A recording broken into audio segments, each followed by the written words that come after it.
कंडियारो जे town chairman Syed Ghulam Murtaza Shah चयो आहे त गुज़िरियल बरसात पूरी सिंध जियां कंडियारो तालके अंदर बि तबाही मचाए छॾी आहे, जंहिं जे करे हितां जा माण्हू वधि खां वधि मुतासिर थिया आहिनि। उन्हनि मुतासिरनि जी बर वक़्त मदद करण ऐं शहर मां बरसाती पाणी नेकाल करण कुझु माण्हुनि खे इहा ॻाल्हि नाहे वणी, जेके सोशल मीडिया ते ग़लति पोस्टूं रखी रहिया आहिनि ऐं मूं खे धमकियूं ॾेई रहिया आहिनि।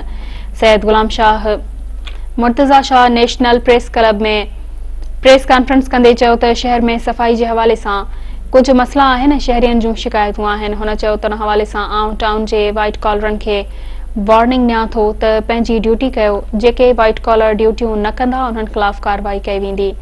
हुन चयो त बरसात मुतासिरनि जी असां भरपूर मदद कई आहे ऐं बरसाती पाणी जे निकाल लाइ असां पब्लिक हेल्थ जूं मोटरूं हलाइण लाइ तेल पंहिंजे घरां ॾिनो आहे। हुन चयो त मुखालिफ़नि जी वावेला अजाई आहे, मूं खे को बि नुक़सानु पहुतो त उन जा ज़िम्मेवार असांजा मुखालिफ़ हूंदा।